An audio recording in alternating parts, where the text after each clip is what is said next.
Timing है, मेरा boarding timing इसके अंदर में है। और इन्होंने ये किया है, इनका एक बंदा साइड से लेकर के लेने के लिए नहीं आया कि आपका टाइमिंग है, कोई सर्विस नहीं है। इन लोगों ने मुझे क्या था, मेरे पास में जो बोर्डिंग टिकट है, मैं आप लोगों को सब बोर्डिंग टिकट दिखाता हूँ कि मैंने इसमें कितना बजे का टाइमिंग बनाया। ये देखिए, ये मेरा टिकट है, मैं इसमें 8 टाइमिंग है।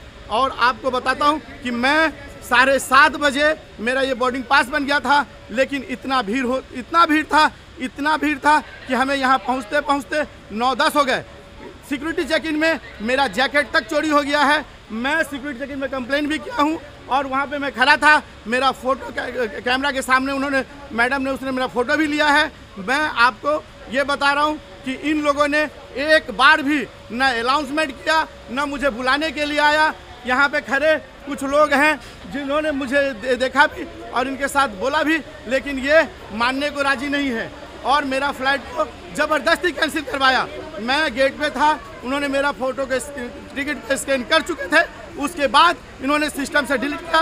आप देख रहे हैं कि मैं लास्ट गेट पे हूँ। इन्होंने मेरा टिकट, मैं अभी आपके सामने इनके हाथ से टिकट लिया, स्कैन करने के बावजूद इन्होंने मेरे टिकट को डिलीट किया है। ये भाई साहब, ये मेरे साथ लाइन में खड़े थे।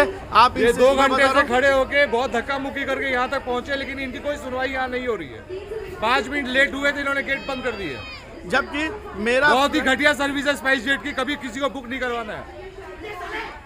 जबकि इन्होंने मेरा टिकट को कैंसिल किया है।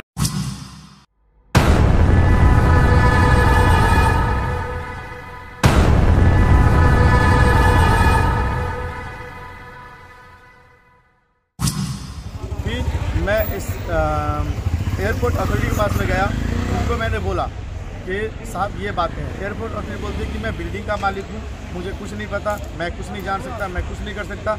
आप ज़्यादा से ज़्यादा उनके नाम आप कंप्लेन कर सकते हैं। उन्होंने कंप्लेन डायरी दिया जिसमें मैंने उनको कंप्लेन लिख करके दिया हूँ, लेकिन उन्होंने उसके आगे बोला कि मैं फॉरवर्ड करूँगा, लेकिन मैं कुछ नहीं कर सकता।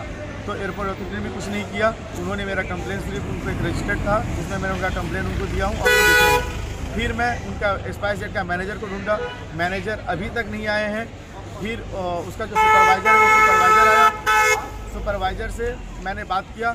सुपरवाइज़र बोल रहा है कि साहब हम कुछ नहीं कर सकते हैं, हमारा बंदा जो है वहाँ पे आपको आवाज़ लगा रहा था, आपको आइडेंटिफाई नहीं किया, तो ये आपकी ये है। जबकि उसके किसी बंदे ने आइडेंटिफाई नहीं किया।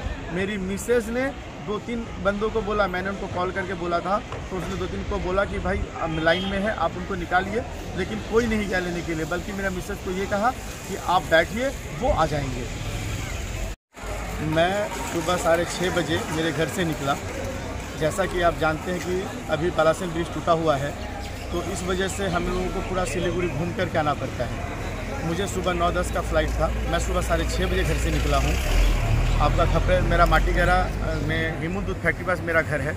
मैं खपरेल मोड़ होते हुए, आपका दार्जिलिंग मोड़ होते हुए, पूरा नौका घाट होते हुए, मेडिकल होते पूरा सिलीगुड़ी घूम करके हम यहाँ पे 7:30 बजे पहुँचे। यहाँ एक लंबा सा, यहाँ जहाँ मैं खड़ा हूँ, यहीं से लाइन स्टार्ट थी। इस लाइन के बावजूद भी जब हम अंदर चेकिंग किए, 8 बजे हमारा बोर्डिंग पास बन गया। आपके पास जो मेरा बोर्डिंग पास, जो 8 बजे मेरा बोर्डिंग पास बन गया, मेरा लगेज जो है ये चेक इन ले लिया गया था। ये फ़्लाइट के लिए निकल चुकी हुई थी और हम सिक्योरिटी चेक इन में थे। सिक्योरिटी चेक इन से हमारा 9 बजने में बहुत टाइम लगा, 1 घंटे ऐसा वहाँ लगा। फिर मैंने 9:10 बाकी था, तब मैंने स्पाइस जेट के कर्मचारी को बोला कि भाई सिर्फ 10 मिनट बाकी है, आप मुझे इन करा दो, फ़्लाइट छूट जाएगी। उन्होंने बोला सर फ़्लाइट आपको छोड़ करके नहीं जाएगा, आप आराम से लाइन से आइए।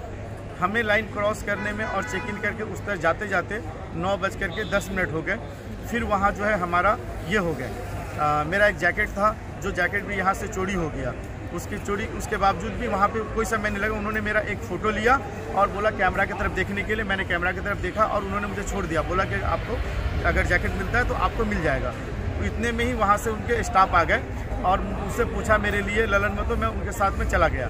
मेरा गेट पास, बोर्डिंग पास को उन्होंने स्कैन किया। आप देखेंगे उनके हाथ से यहाँ पे लिखा हुआ है। उन्होंने बाद में इसे कैंसिल किया और उन्होंने डिलीट किया अपने सिस्टम से।